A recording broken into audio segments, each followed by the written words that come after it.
Moshe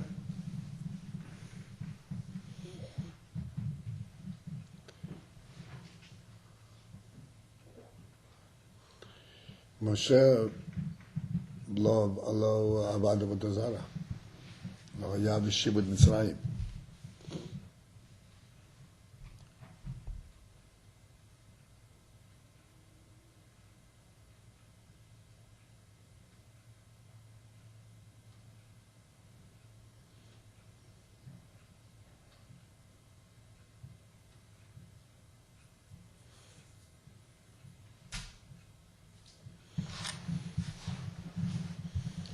אולי משה לא צריך, או היה צריך לזה. אבל זה כסוף בתורה. מעניין. פעם לא הייתם איתנו, היום כל פעם בפרשה של השבוע זה עוד יותר מעניין, עוד יותר עמוק, מגלים... בסוף פרשת משפטים. בסוף של פרשת משפטים.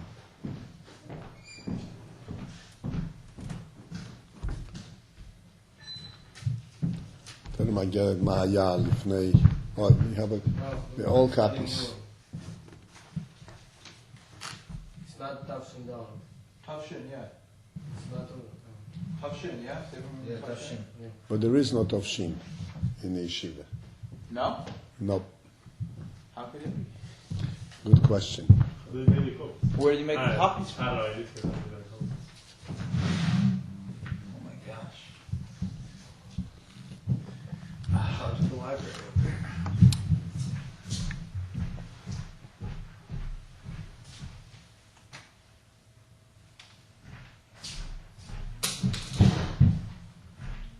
כמה שנה כיפרון? יש לי פה. כיפרון? בוא. Okay.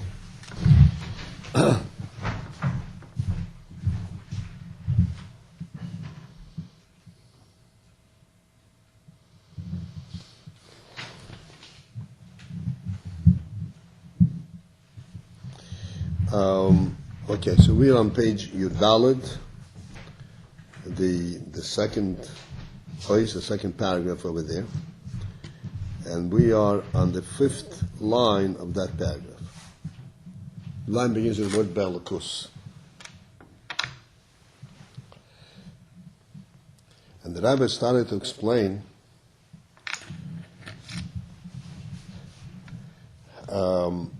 the Avraham Avinu's path.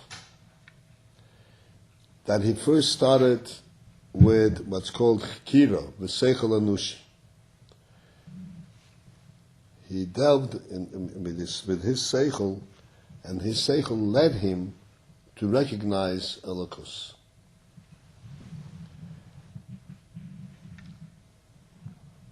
How did the Seichel lead him to that?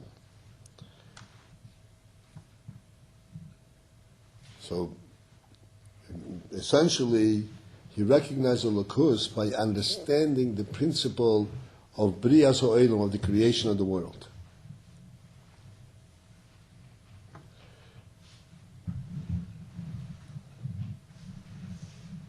Which means that the Rebbe says in the last line that we learned, maybe we'll start over there and then we'll go on. Hine Avraham histakel b'inyan habriya mitech hakira. Avraham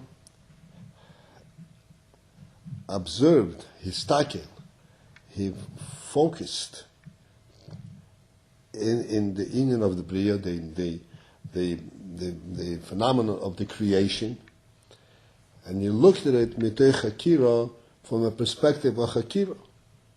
Hakira means to try to make sense and understand what it is that I'm seeing. Like we explained basically last time, that there are two ways to see to see the world. There is a way of seeing the world as a fact, like how an animal sees things. An animal does not go try to see what's behind it.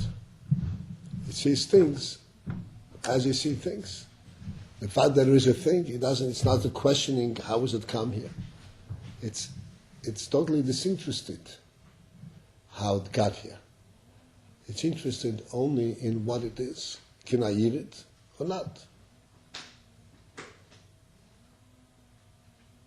The interest is entirely from its own perspective, from its own involvement, and it's a flat, so to speak, surface interest.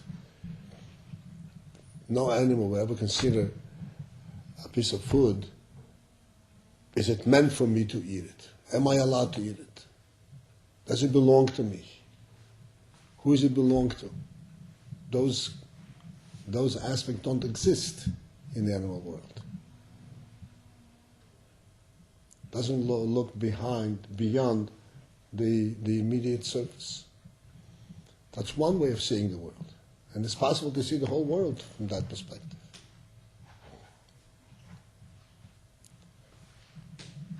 And then there is another approach, which is called Seichel Anushi, a human approach. And the human approach is Mitoch Akira. It has to make sense. What does it stand for?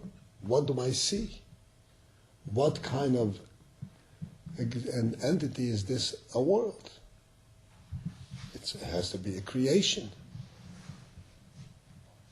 What's the significance of that creation? And who is the creator? All that comes up to the mind when one approaches it mitoch chakira, from that perspective of chakira.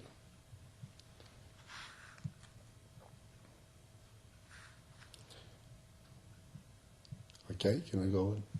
So Avraham Avinu looked at his takim b'inyan habriya. He focused in and concentrated. His takim means he looked deeply into the phenomenon of the bria, metoich hakira, uba, and he reached and he came from that histaklus, from that focus, l'dei hakoro amitis belokus.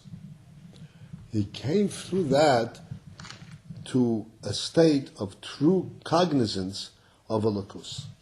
In other words, through the Bria, Avram reached to recognize not only that the world is a created entity, not only that there is a creator to the world, but what kind of presence is this creator?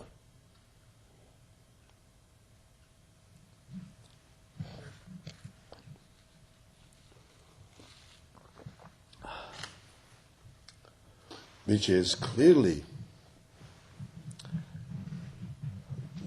outside of the immediate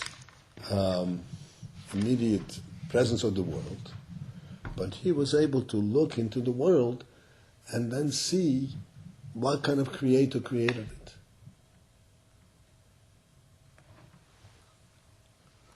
Say, for instance, we learned also in the previous Hemshech, that in the creation itself we see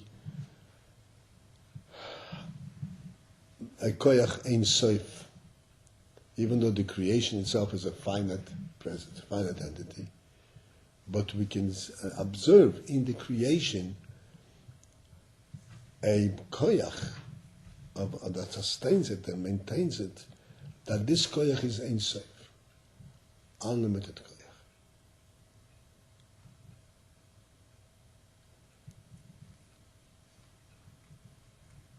Because, as I point out, a limited koyach, like let's say the simple illustration, a human being, if you hold up a cup, there's going to come a time when it becomes difficult to hold it up. And you're going to start lowering it. You certainly will not be able to hold it up indefinitely with the same force. The world is maintained with the same freshness all the time. Doesn't get old. It gets more mature, it develops, but doesn't get older, it doesn't lose any of its vitality. The sun shines with the same intensity for thousands of years. This is not something which is worldly, which is Clearly, this is godly. So Avram delved into that very deeply and was able to recognize Elokus, Amitis Elokus, Hakora Amitis Elokus, a true recognition of what Elokus is, of godliness. As a result of that, he was able to shed everything and dedicate himself to Avodas Hashem. He accomplished all this with Seichel and Nushis? Because generally, when you look at Hakara Amitis, you would think it necessitates the Seichel Lechi, that the human intellect is good, it's objective, but it's not. It doesn't have a godly perspective. So how can it get you to Hakara Amitis?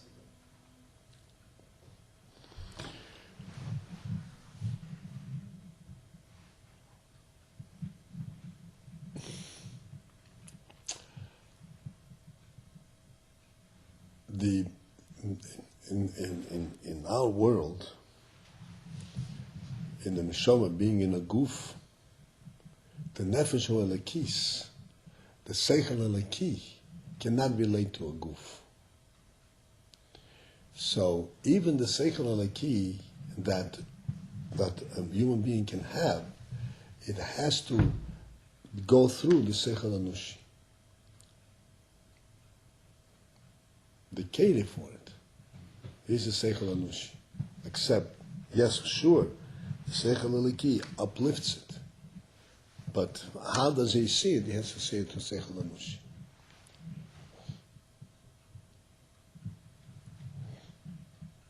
This is why we say that even the highest seichel has a limit. Seichel of Avram, it can reach up to Atzilus, but it cannot go up beyond Atzilus.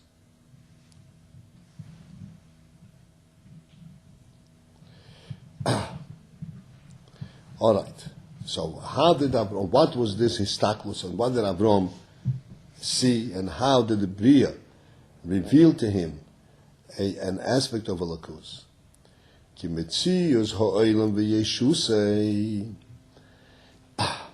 because the presence of the world and its Yeshus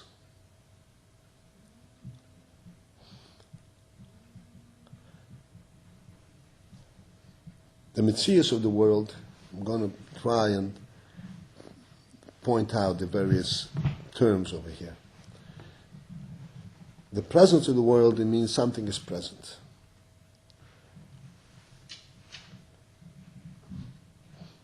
If you have a picture of an item, you also see a presence.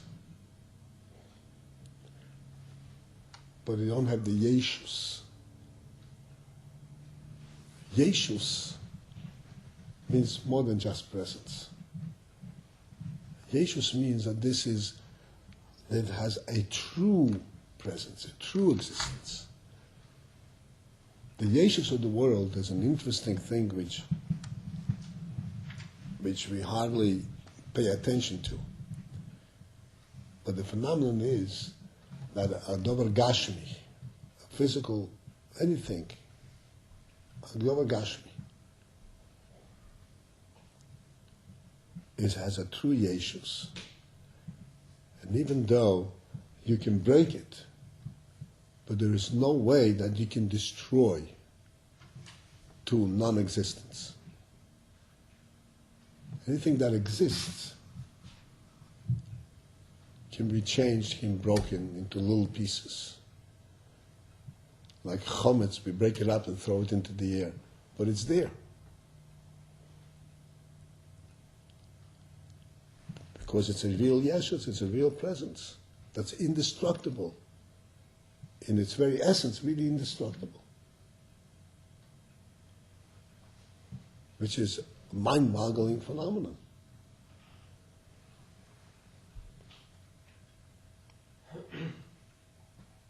If it's a finite entity, why can't you just poof, just like take the table, you break the table up, there's no table. You can grind up the wood, and there's no trace of the table. There's nothing similar. There's no legs, nothing. But you can't do away with the Yeshus. Yeshus and Metzius is two different things? That's the same thing. That's what I'm pointing out. The word Mitzius means the presence. And when you look into the Mitzius of the world, you see that it has a Yeshus.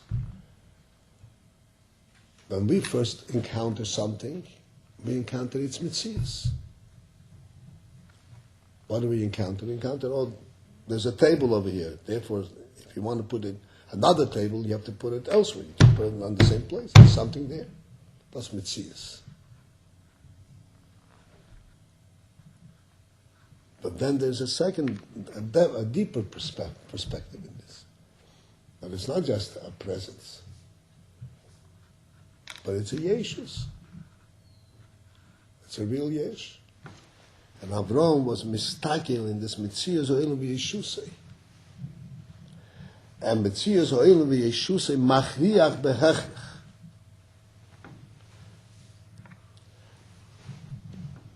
It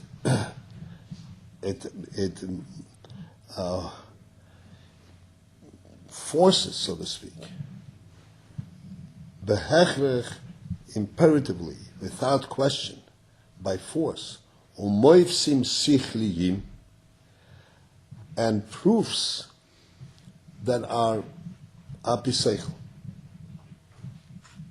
Voice in the spruce. Yeah, moifsim. Moifis means right, a proof, A sign, yeah. a sign, a proof.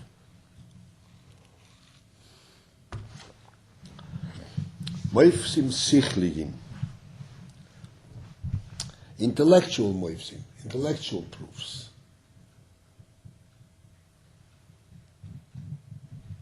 In other words, you cannot prove anything of that which we're involved in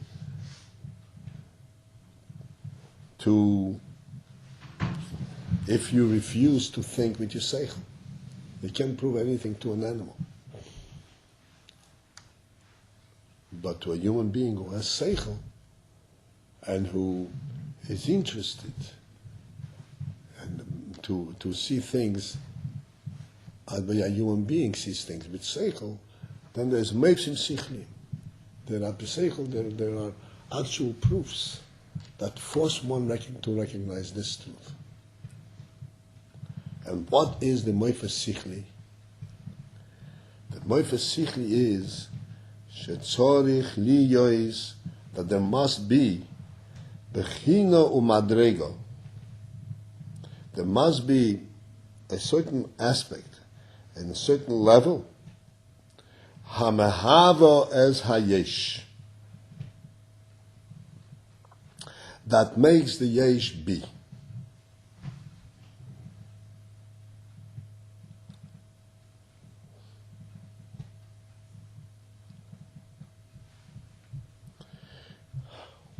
Let's discuss these words a little bit. There's a bechino madrega amhava as hayesh.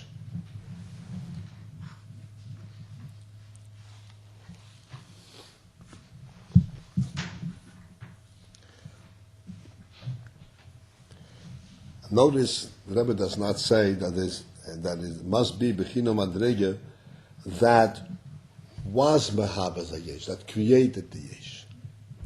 There has to be bechino madrega that is currently mehava as hayesh. When we are mistaken, when you focus in and examine and think into what you see in the yesh, you recognize an interesting phenomenon. Even though the yesh seems to be standing on its own, but its yeshus is such that goes beyond its own existence. There is a bechina madrega that is mahava this yesh, that makes it be.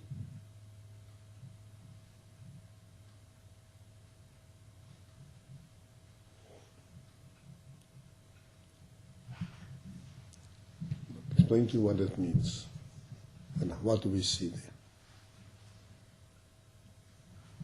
I pointed out many times, like if a person has a cut in his finger and he protects it against infection, he puts a Band-Aid on it, Then a couple of days later, it heals perfectly, and you can't even know where the cut was. Even though physically it was cut, and yet it completely disappears. What does that tell you?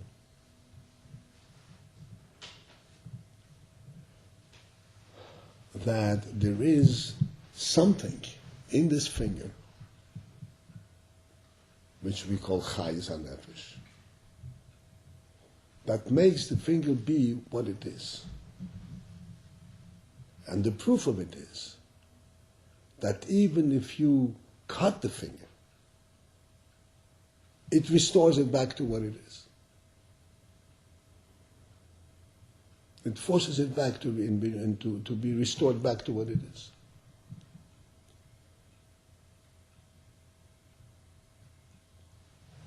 This fact that it restores it back to what it is shows you that even when it doesn't need to be restored, but it is looking at a healthy finger, what you actually are seeing is a constant restoration, a constant maintenance. How do we see it? Because you know that its presence is, like we said before, is indestructible. That even if you cut it, it's going to restore itself. That means that there is something greater than what you see here, something beyond its presence that keeps it going. Otherwise, how would it be that if it were cut, it would restore itself? There's something beyond it, behind this presence.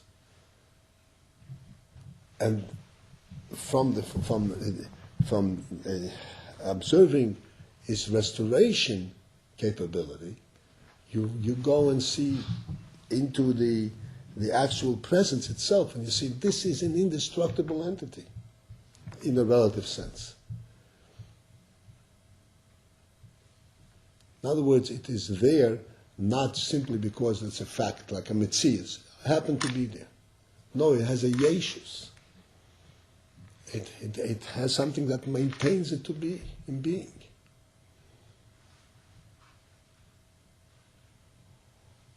That there is something, some metzias, a madriga that mahavas a yesh, that keeps it going, keeps it up.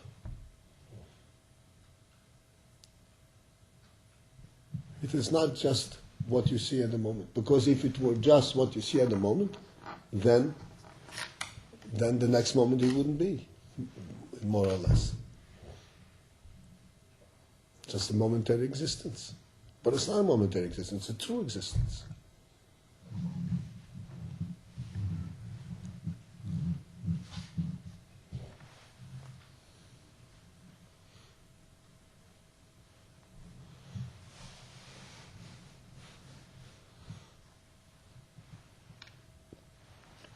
Okay, there's much to elaborate on it, but this is sufficient for the first installment.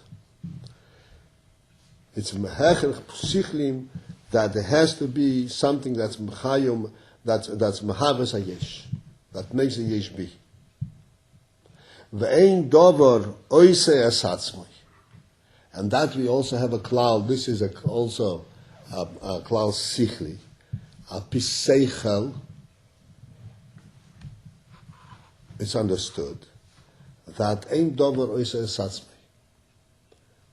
that something which is a dover cannot make itself.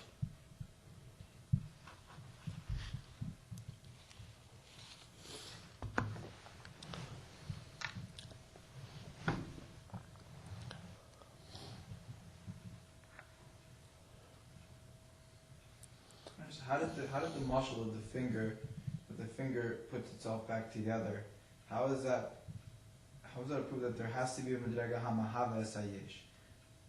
Meaning the finger already exists, so that the finger, if there's a disruption in the finger, that the finger should put itself back together, but the finger, the chatchila, already exists. But you were saying that there's a state of non-existence, and then there's something which is mahava esayesh. Why does the yesh itself prove that there had to be someone which is Mahavet. Just because we see in our own experience that if you want to have something, you have to make it. It just doesn't. Things. How do we know that there has to be? How do we know that there's not just a yesh? There's no aspect of Mahavet as a yesh. The seichel and the sheep. There's a yesh, and we have no way of proving that something had to bring it into being because we weren't there to see when it happened. It could have been that yesh always existed and there is no Mahavet. This is what I explained to you. If the yesh is just a mitzius because of its presence, then when this mitzius ceases to be, it would cease to be. It's a temporary presence. Its presence is in the Mokim Uzman. Now, in this place, this exists. And then, if you eliminate it from this place, then it ceases to be. In the finger case, and this is, so to speak, an illustration of this very close to us. If the finger were just what we see the finger, how does it heal itself? It's broken.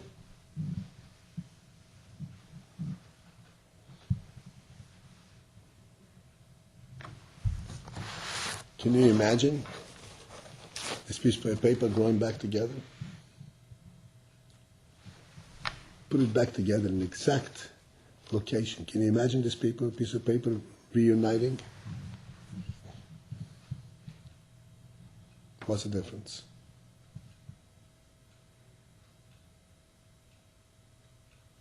There has a nefesh. There's a nefesh. There's something behind it that makes it be. This piece of paper doesn't have to be together. It happens to be together. This is like a mitzias. But this is a yesh. It has a real presence.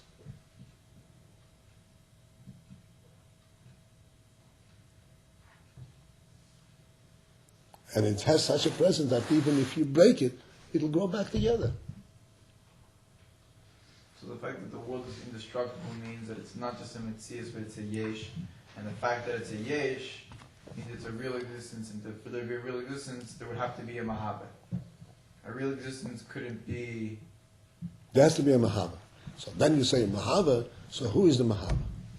Can the thing itself be the mahaba of itself? That's not possible. It makes sense when we're working backwards. I just like you give like the principle, like if it's a real existence, if it's not, you have a mitzias and you have a yesh.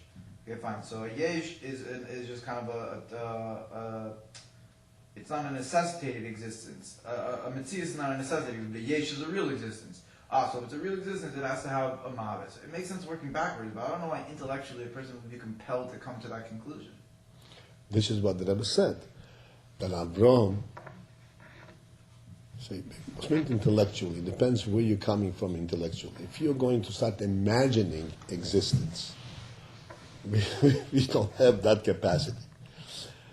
But if you are going to observe what does exist, the whole phenomenon of creation is beyond our imagination, beyond our understanding. Mm-hmm.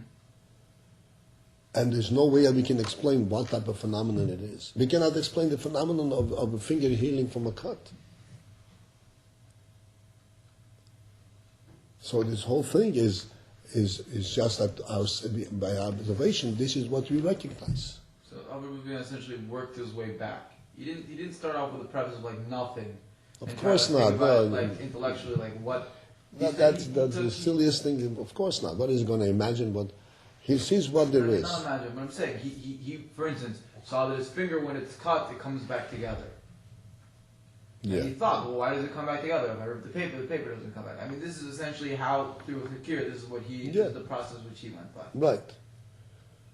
Right. And in these brief words, as Rebbe says, he's takil bin habriya mitech hakira. Like I explained last time.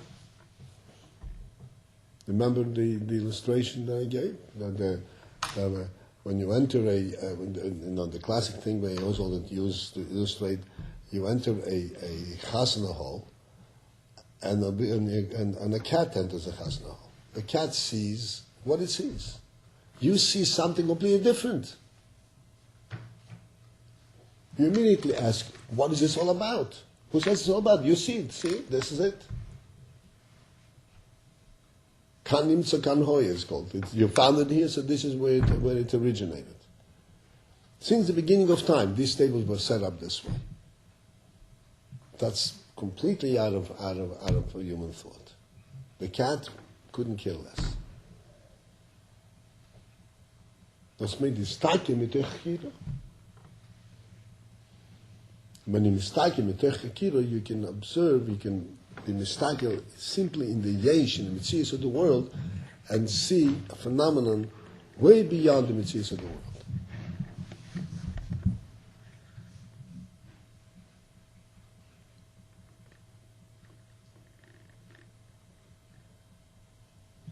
Even to the point where you come to recognizing a locus. Okay? That's the next step. There has to be there has to be something.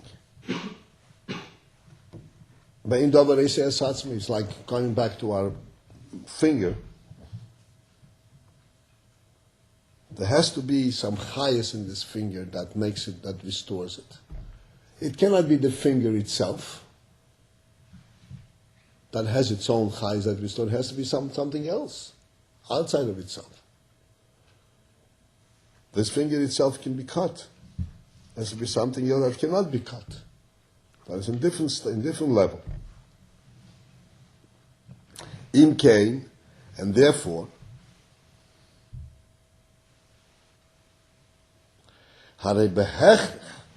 therefore it is an intellectual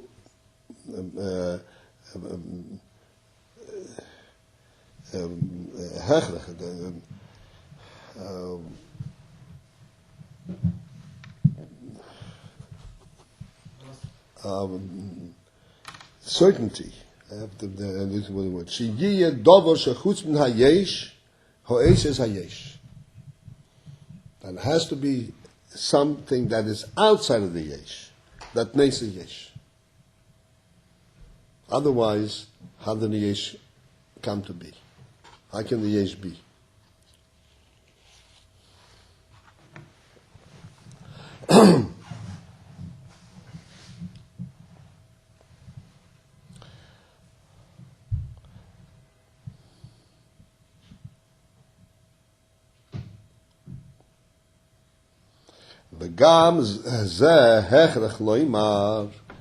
Then furthermore, there's a further imperative. The word is imperative, intellectual imperative. There's another imperative that we must say. The oiso habchino madrega, that aspect and that madrega hamhavas hayesh, that brings the yesh into existence. Eino me'erkoi, is not of the same level, and is not only not on the same level, but it is not of any kind of, within comparison to the yesh. It's not within proximity to the yesh at all.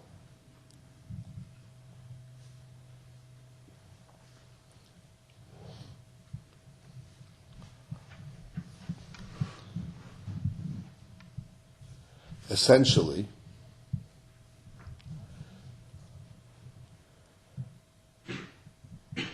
again, inami erkoi klal, again coming back to our finger cut, the finger can be cut, but that which gives a king, which maintains the finger, cannot be cut.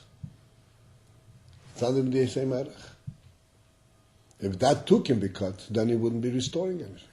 Couldn't be restored. That cannot be harmed, cannot be affected in the same way that the yesh is affected. So therefore it's in a different realm.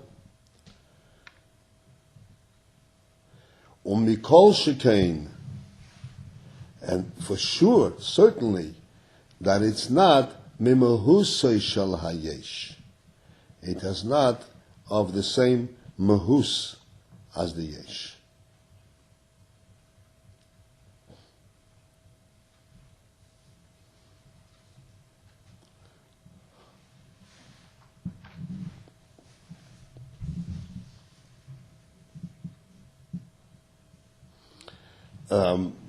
The word mahus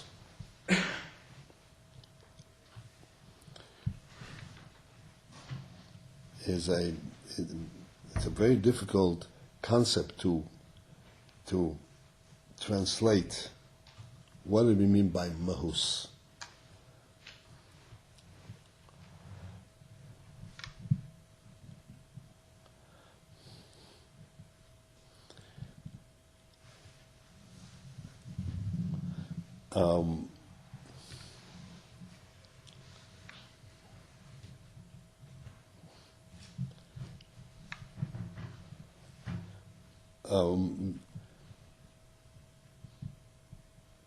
Maybe I'll come back to it because we don't have enough here to stop and go and build up the whole thing. It's too much investment of time.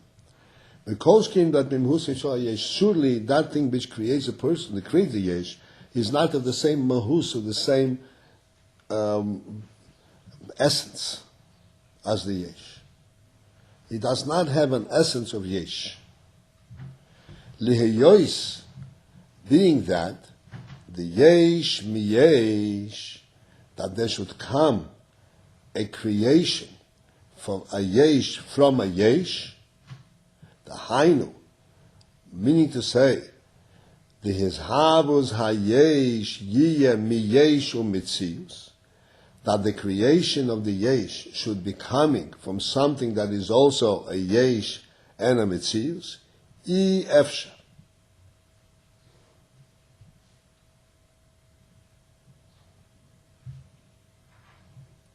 That is not possible.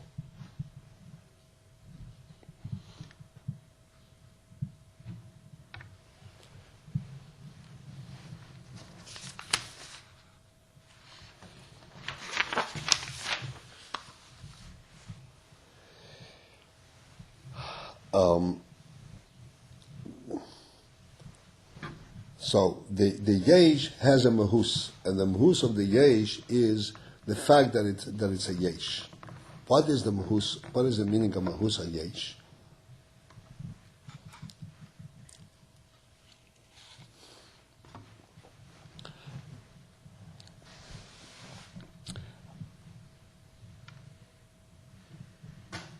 So let's try to translate this.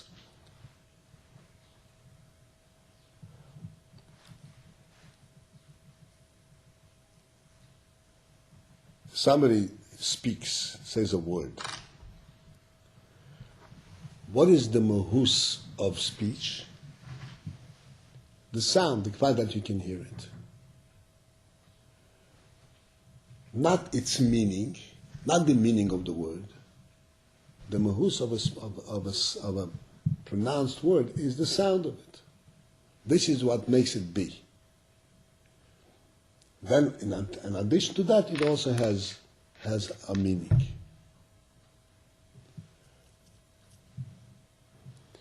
What is the mahus of a seichel? Is the mahus of a seichel the fact that it has a certain form of words that you put it together? The mahus of a seichel is the sichli, the idea. That's the mahus of a seichel. So the muhus is that which makes this entity be. What is its essence? The muhus of a yesh is the fact that it occupies space, essentially.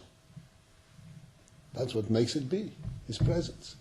Then on top of that, it has a color, it has texture, it has mass, has all kinds of different things. But what is the first thing of a yesh? That it exists. Takes up room. This is what enables it to be. This is its mahus. The mahus of a yesh is its yeshus.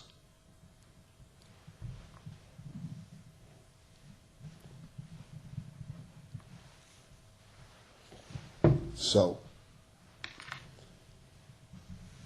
what type of mahus is it that is able to create a yesh?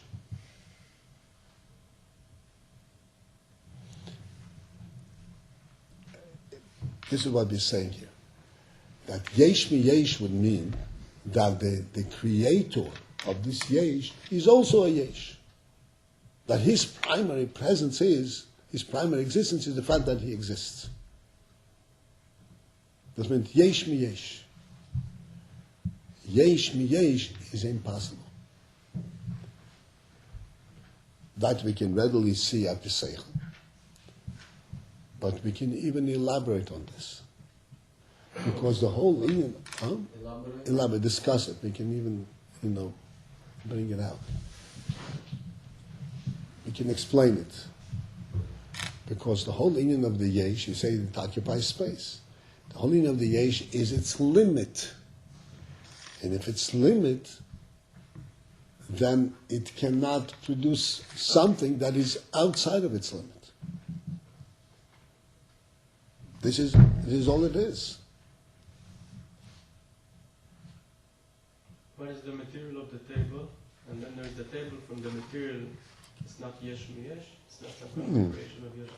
No. That's not. The yeshus of the table is the yeshus, is the material. This is called the tzura, the form. Yesh tzura michomer. So mechomer. But this is the tzura. The tzura can be changed. Tzura is not a yesh. Tzura can be changed.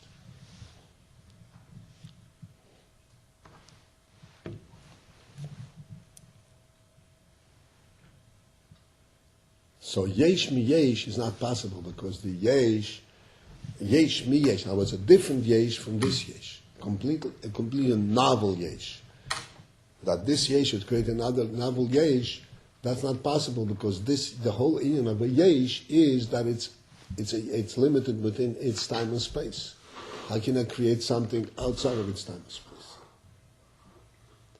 So therefore, that which creates something has to be not within the realm of yeshus, within the realm of time and space, limited in time and space. Then he can create in time and space.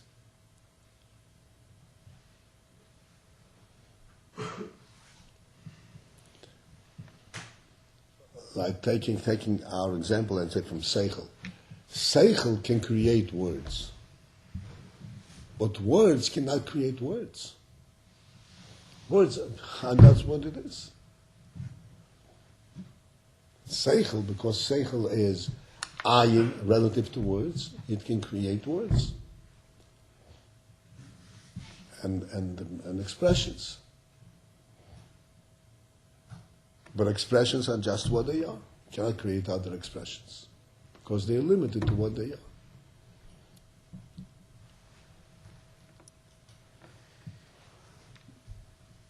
The yesh mi yesh is not the ef shel liyos.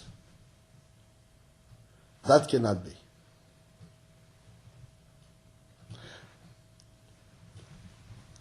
V'chein onu royim b'muchosh. This principle that when a yesh is created, it comes from something that is not yesh. Again, the word yesh means that it's clearly defined and it has its presence. It has its time and space of its existence. That's meant yesh. That is what gives it. That's a mehuzah yesh that gives it its presence, its existence. That yesh has to come from something that is not yesh. That we can see b'muchosh. We can see, so to speak, with our senses. We can actually relate to it and recognize it. We can sense it. We can see it with our senses, like as if we were touching it. Where do we see it? B'muchosh. Be'inyan hatzmicha.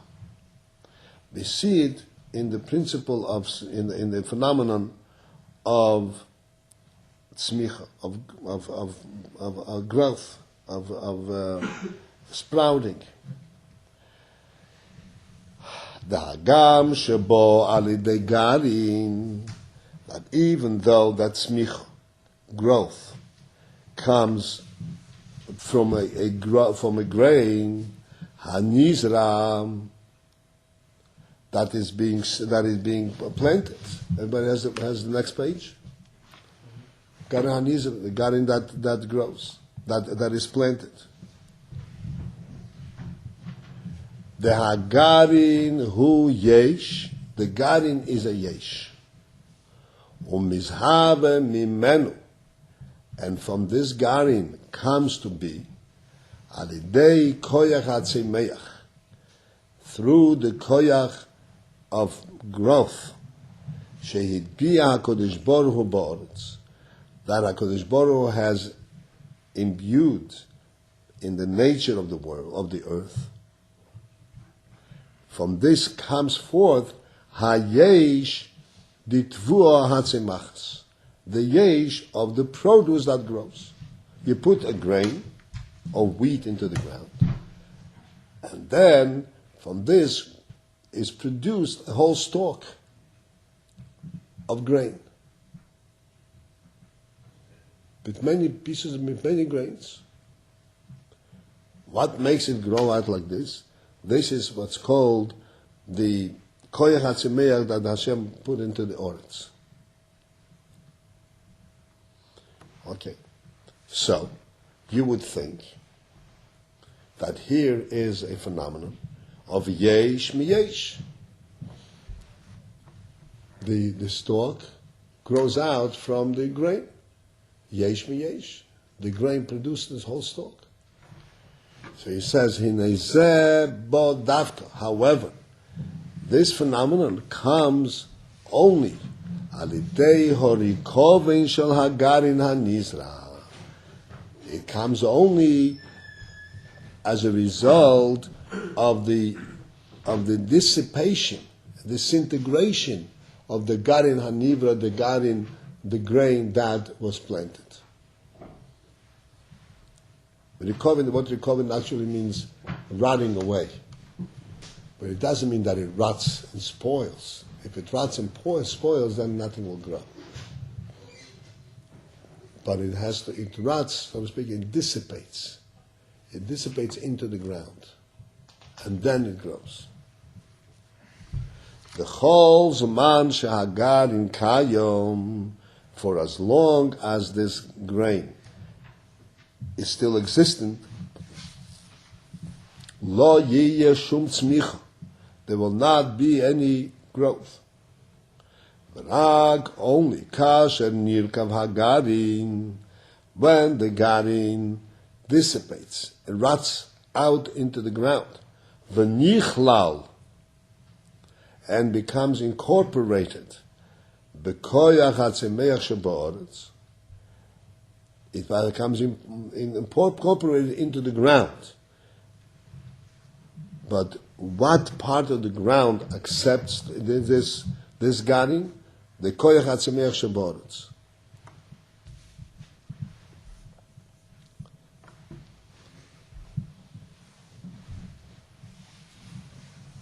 When the garin rots, rotting means it spoils, then nothing grows. Because then it goes into the earth and becomes part of the earth.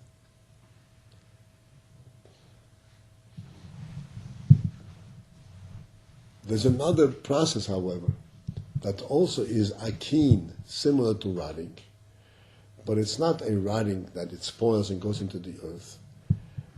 It rots and breaks up and displays. It expresses the essence of this grain. That is absorbed, not by the earth, but by the koyach hatzimeach sheba'aretz. But the koyach in the earth that is able to produce, to reproduce progress. Excuse me. In other words, the physicality, the yeshus of the grain dissipates, it rots. And what remains is its ruchnizike koyach, what the grain is, and that relates, that is absorbed by the koyach hatzemeach.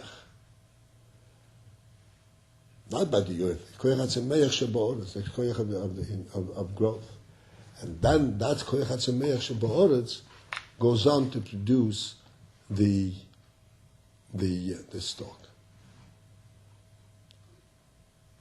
So like two spiritual things connected, like essence of the grain and koach hatzomeach. Right, they're right. It's not spiritual things in the true sense of the word. It's the spirit of this grain. What the koyach of this grain is.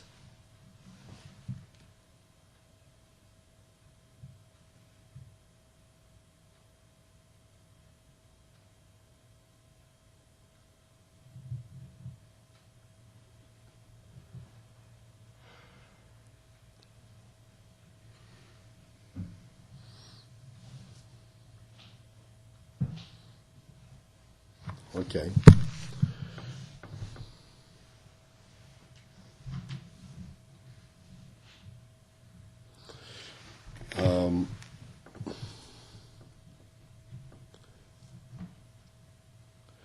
Im Kain,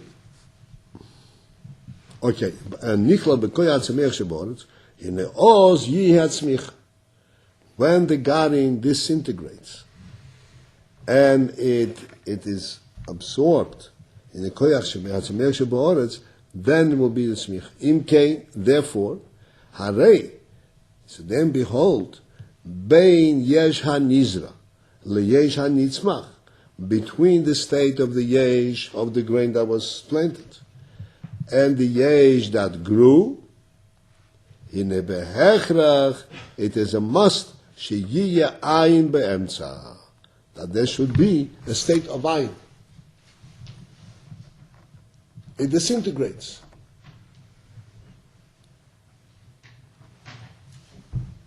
And there is no yesh.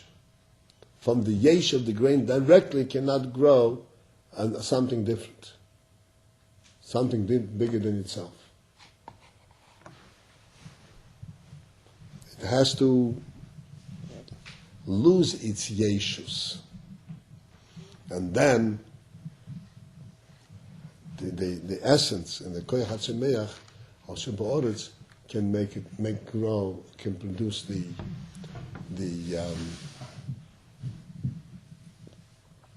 stalk.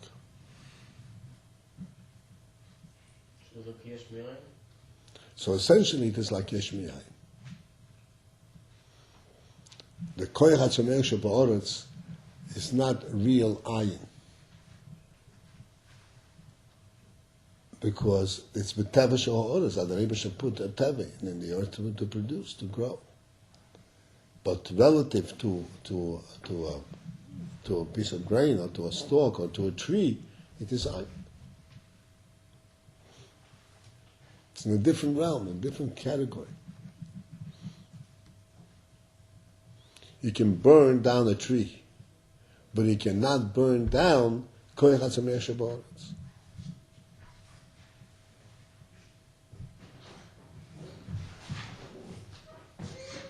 Just like you can extinguish a fire with water, but you cannot extinguish the fire that is in a rock, that if you hit a rock there will be a spark. That fire you cannot extinguish with water, because it's not in the state of a yesh of fire. Therefore, it cannot be. It's the ayin of the fire. Therefore, it cannot be extinguished.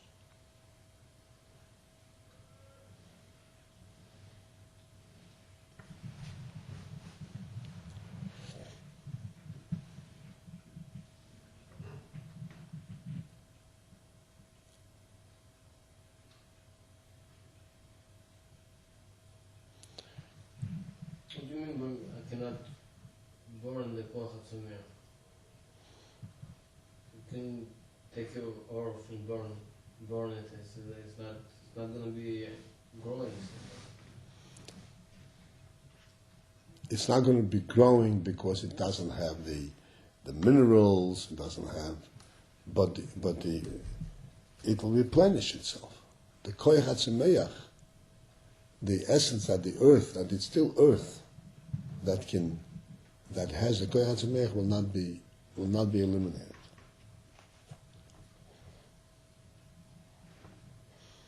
Anything that you burn up, that's only the chitzon, is not the essence, essential koach.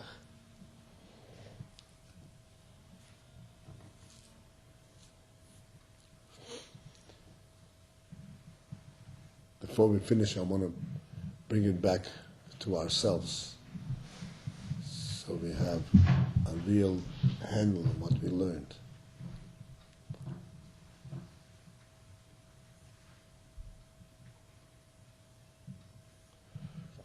The person learns something like this.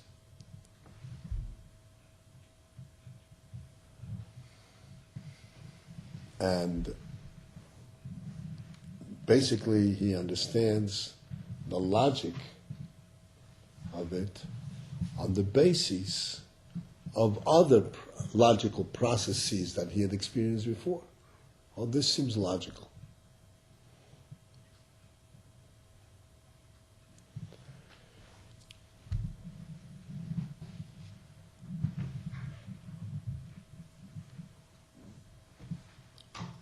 As long as his understanding of it is based on logic, it is not something that has united with his own mind.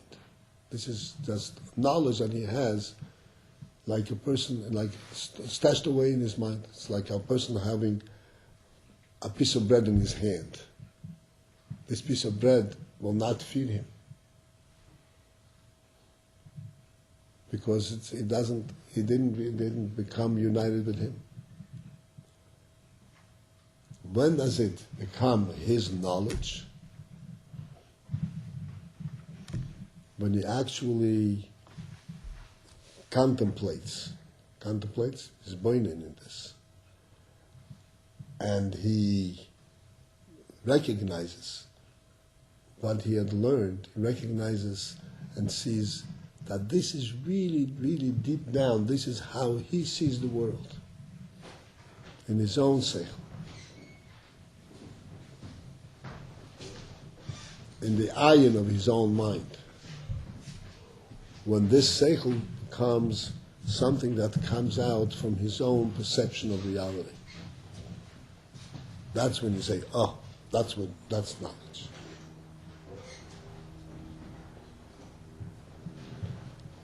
This, we experience all the time when we labor to understand something, and it becomes difficult, and we work very hard, and we go back and forth and ask all kinds of questions until something strikes. Say, that's what it means. That's when we personally understood it. That's when this understanding is not relating to one's etzem koyach haseichel, what's called the ayin of the seichel. Because to learn logic and to be able to repeat it, this is all in the yesh. And yesh mi yesh doesn't happen. So you don't really know it, you don't really understand it. When is a person really experiences understanding? When he sees how this idea comes by him from his own seichel, from his own ayin.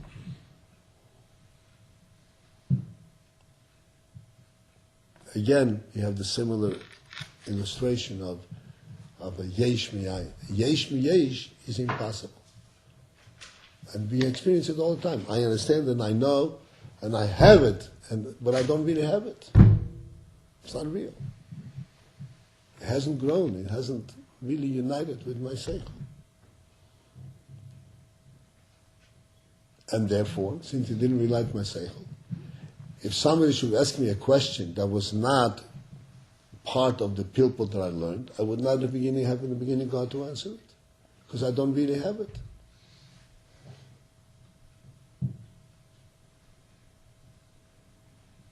It's not a real thing.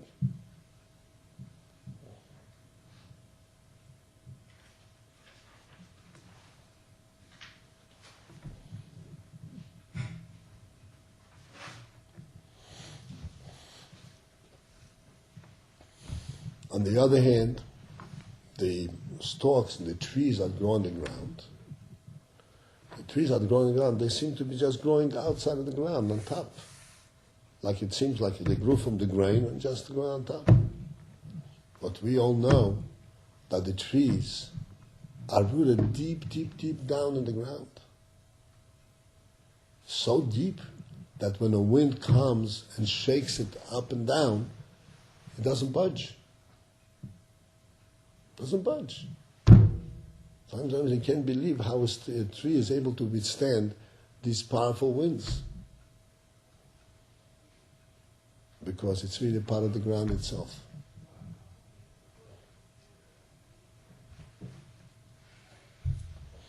And sometimes to uproot a tree, you have to dig up the ground with it. That's when the tree falls down. When the ground was soft, watery, whatever is in the ground gets dug up together. Because the tree becomes part of the ground. And as long as the tree is not part of the ground, then it's like it's going to fall over very easily.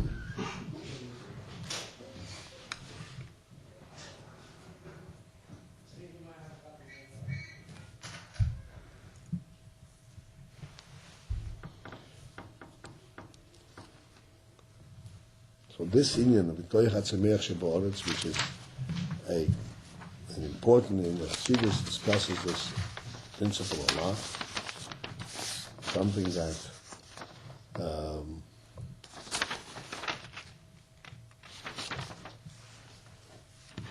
requires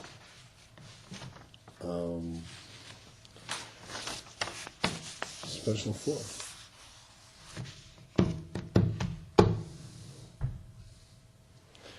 This is it for today.